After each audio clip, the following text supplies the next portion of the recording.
In 1977, Dave started his 24 years of service by enlisting in the Air Force at the Air Force Recruitment Station. Dave was 18, Jimmy Carter was president, gas was 65 cents a gallon, and disco was king. I'm here to serve America, sir. Okay, so all we need now from you is your signature. This is what I was born to do.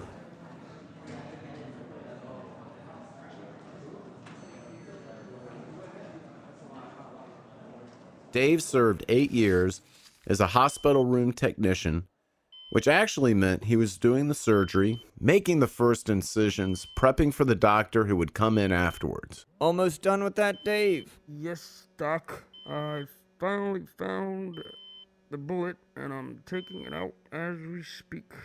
My beeper hasn't stopped beeping.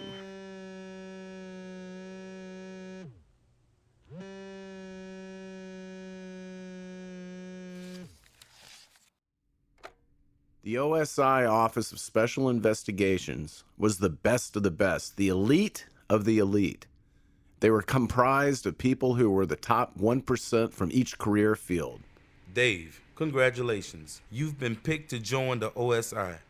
You're going to Norton Air Force Base. Soon you'll be going to Korea. We need you to hunt down some spies endangering our operation there. As our newest spy hunter, we'll need you to get them off our back. Having the highest government clearance, the OSI is the most feared of groups. Unlike the CIA, the OSI has both investigative and arrest authority anywhere in the world, giving the bad guys nowhere to hide. They wear Air Force uniforms with no insignias and usually are wearing a coat and tie. I'm honored. Thank you, sir. Mission accomplished. Another one bites the dust. Many of our aircraft had classified equipment needing maintenance inside South Korean airline hangars. North Korea was also infiltrating the South Korean military to steal technology. There were Russian and Chinese trawlers all over the South Korean ports looking to steal our high-tech stuff. Dave's job was to neutralize the Russian and Chinese spies. Dave was, to say the least, very successful, becoming, for 2 years in a row, the highest decorated OSI agent for neutralizing Russian and Chinese spies. Now, we're going to focus on North Korean spies. General, it's been my privilege and honor to serve. After 12 years with the OSI and 20 years total with the military, Dave retired from the service, declining the OSI's invitation to remain and take on additional responsibilities. So in 1999, David began working for the Indianapolis 500 racing team, Target Chip Ganassi, as protective service for celebrity driver Juan Montoya. Dave never left his side and they dined together regularly. Dave strapped him in and out of every race, including the Indy 500 victory in 2000. Congrats, Juan. You just won the Indy 500. Dave's job was to protect Montoya, and there were few places Montoya went without him.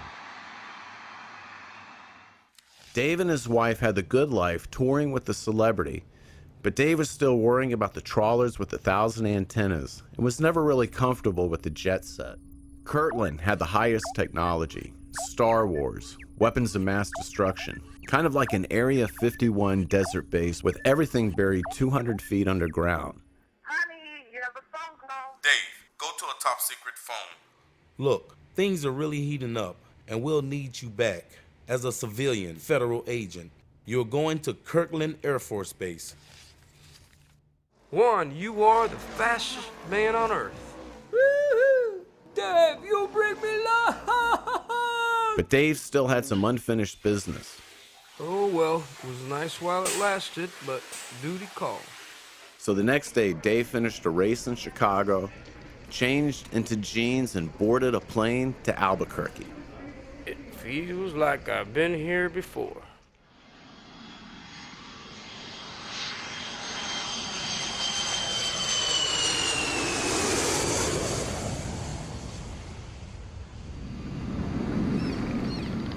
Daddy, look at me.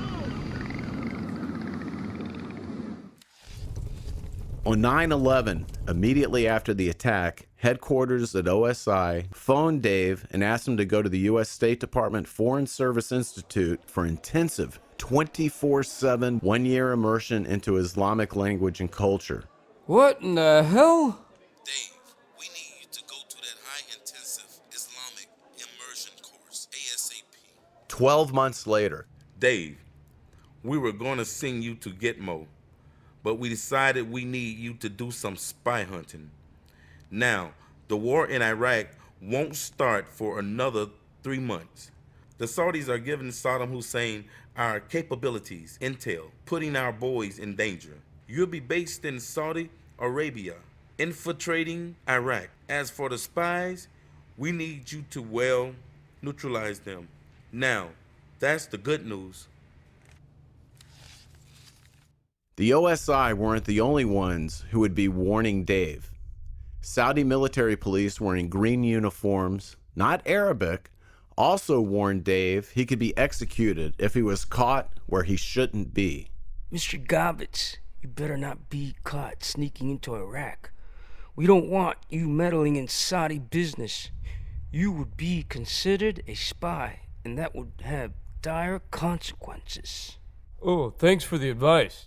Who in the hell does this guy think he is? The Saudis didn't want Dave sharing the secret about how they were leaking intel about U.S. capabilities. Before David's deployment to Iraq, the Saudi officers who gave Hussein the intel were neutralized. Regardless, every night Dave and 4 to 6 other agents would cut fences and drive 30 miles deep into Iraqi territory, searching for spies and intel concerning the vulnerability of their ARAR base in Saudi Arabia. They'll be sorry if I catch them. What do you see? Looks like the coast is clear. It's go time.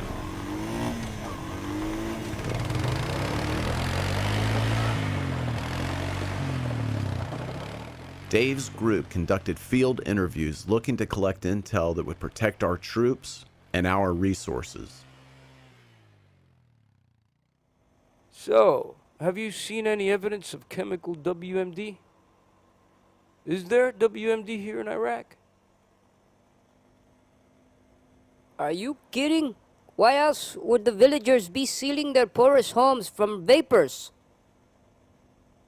The Bedouins are harmless Arab nomads with no borders.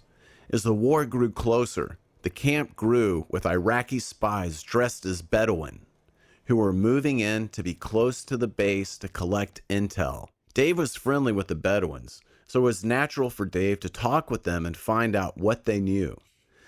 The Bedouin knew they were different, wearing battle dress with no rank, no insignia. Iraqis were sealing their doors and windows, convinced they were in danger from chemical and biological weapons of mass destruction. Dave was now officially going to Iraq to Nasiriyah. Dave, okay, war's officially on, so you won't have to sneak in anymore. Redeploy to Iraq tomorrow. Before Dave's deployment to Iraq, the Saudi officers who gave Hussein the intel had been neutralized. Once there, Dave slept on top of cars or in foxholes and was given 4 liters of water per day for all purposes. This is no diplomat, but it sure beats getting my head shot off. Our boys lived in their foxholes in the desert.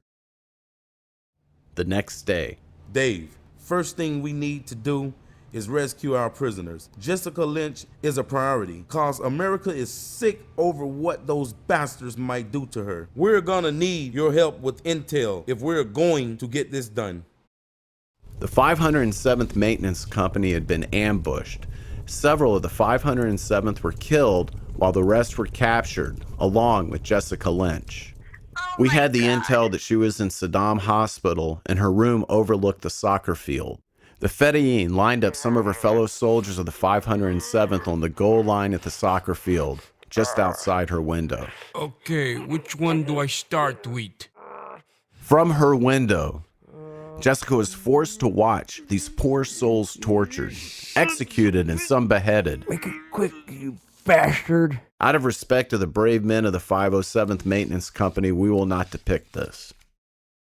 The poor girl is here, and the federating plan to take her away tomorrow and bury her alive. The primary doctor for Jessica Lynch, Dr. Hamid, in the hospital told her brother-in-law, attorney Mohammed Al-Rahif, about Jessica.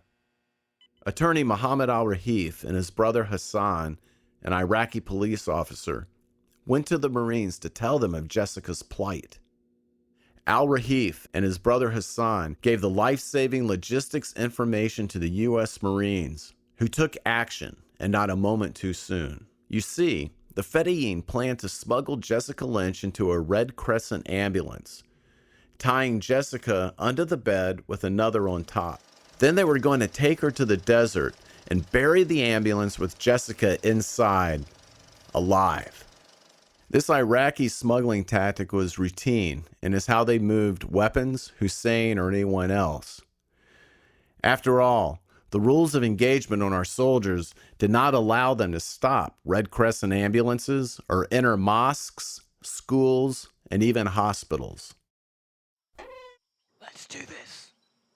God help us. Okay, on the count of 3. We better hurry before we're spotted. All right, soldiers, you have 10 minutes for search and rescue. The Marines stormed the hospital but met no resistance as the Fedayeen had already fled. Let's spread out. Eric, come with me. Let's go. Can you see anything? Please, God, help me.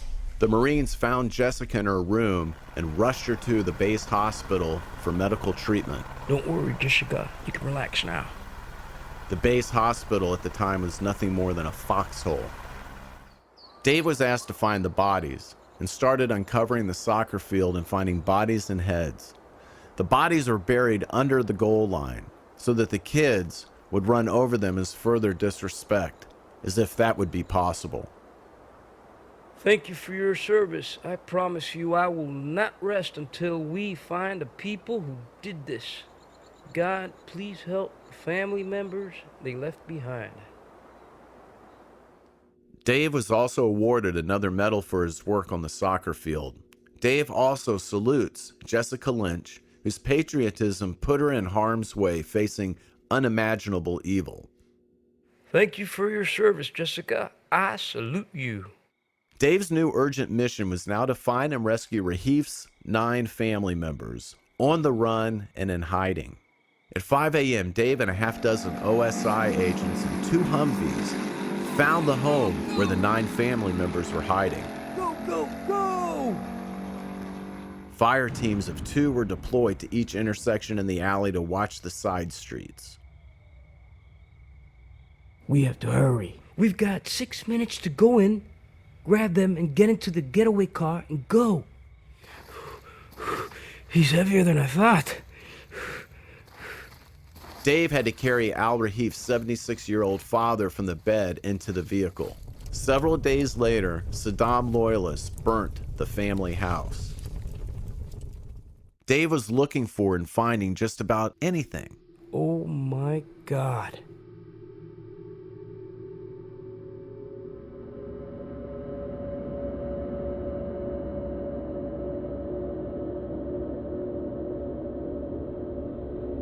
I hope that Americans never have to understand the suffering that went on in here.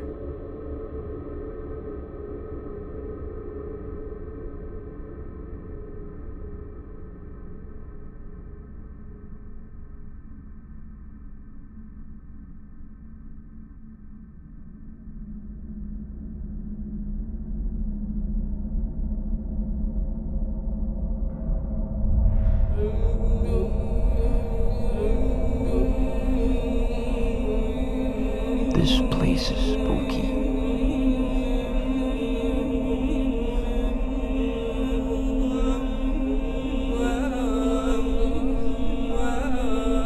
Holy Crescent. Well, I guess that's why they didn't want us inspecting mosques.